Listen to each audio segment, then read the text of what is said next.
النهارده بقى معانا ايه كحك كده ناعم، وهنرش عليه سكر مع كوبايه شاي او كوبايه حليب، بيبقى ايه جميل جدا جدا.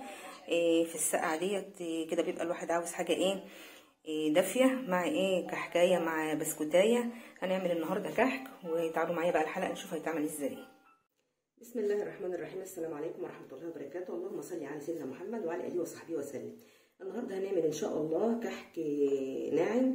معايا ايه من المقادير؟ اول حاجه كيلو دقيق منخول اهوت، عليه ايه ذره كده من الملح، معلقتين كبار من السكر،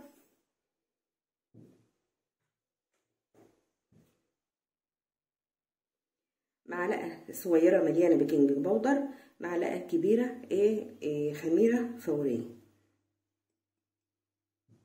هقلب بقى الخليط ده كده مع بعضه. معلقتين كبار سمسم متحمص، معلقه صغيره ريحه الكحك ممسوحه، يعني معلقه ممسوحه مش هرميه. معايا نص كيلو من السمنه هفككها على النار، انا مش هقدحها، يا دوبك تسخن وتسيح بس وارجع لكم. زي ما انتم شايفين السمنه فكت معايا اهيت، هي مش قدحت زي ما قلت لكم، يا دوبك دفتها كده، حطيتها في الميكروويف دقيقتين كده ساحت زي ما انتم شايفين. هقلب بقى الخليط دوت كده مع بعضه، بحيث ان هو المواد اللي جافه كلها تتجانس مع بعضها، وانزل بسم الله كده بالدهان كله، وبعدين نبس بقى.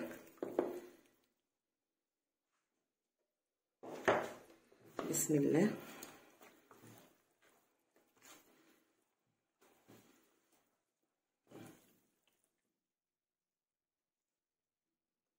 زي ما انتم شايفين هي بقت الدقيق اتشرب الدهان خالص اهوت.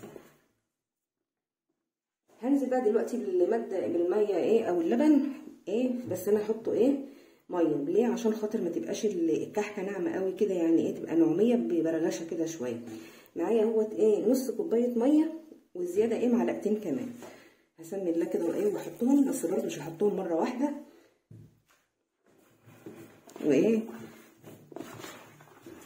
اخلي الخليط بقى يتجانس كده مع بعضه لعند ما اشوف هحتاج بقيه تلتين الكوبايه ولا لا. يعني هي تلتين كوبايه بما يعادل نص كوبايه ومعلقتين ميه.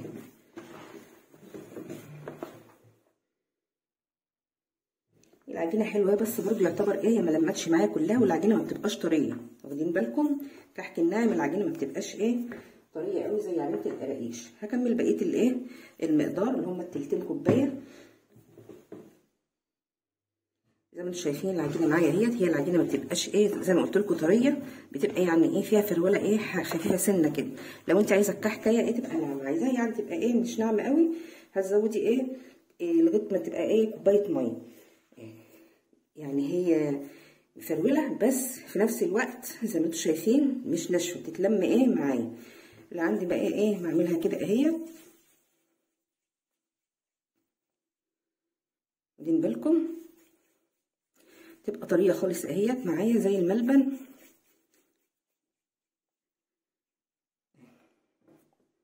ما بتشققش ولا حاجه، يبقى كده العجينه بتاعتي ناجحه. هغطيها بقى واسيبها لمده ساعتين تخمر، وبعدين ارجع لكم. دلوقتي بعد حوالي ساعتين على ما العجينه ارتاحت وحسينا كده انها خمرت معانا، بجيب القطعه زي ما انتم شايفين كده هي زي الليمونه الصغيره، وبدعكها بايديا كده لعند ما تبقى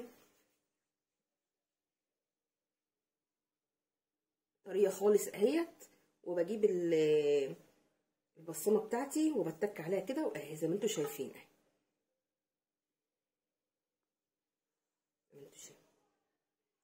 اجيب حته وحكه تانيه برضو وافضل ادعكها حلو قوي كده لعند ما الاقيها طريه تحت ايديا وبالبصامه. طبعا هخلص الكميه بقى وبعدين نخبزها، ولما تطلع ان شاء الله من الفرن هوريه لكم. طبعا هولع الفرن اللي عند حراره تكون على درجه حراره 200، ولما يسخن هروح موطيه على درجه حراره 160. وانا مش بولع من فوق، بيبقى من تحت بس، وبحط في الشبكه اللي في النص. بتقعد حوالي ربع ساعه وان شاء الله تطلع. طبعا الافران مش زي بعضها، بس هو احنا بنحمي النار، وبعد كده بنهدي خالص، وبعدين ندخل الصواني بتاعتنا. اشوفكم بقى ان شاء الله بعد ما اطلع الكحك من الفرن ويكون استوى ونشوفه مع بعض. زي ما انتم شايفين الصينيه امتلت اهي. دلوقتي بقى ايه ابتدي اولع الفرن وادخل في الفرن ان شاء الله. ودوت الكحك اهوت بعد ما طلع من الفرن لونه ذهبي وجميل، يعني ايه ما تخليهوش يستوي معاكي ويغمق ولا يبقى فاتح. زي ما انتم شايفين كده اللون ايه ذهبي خفيف اهوت. هسيب لكم واحده بقى دلوقتي اهو. شايفين السوا من فوق ومن تحت تحفه.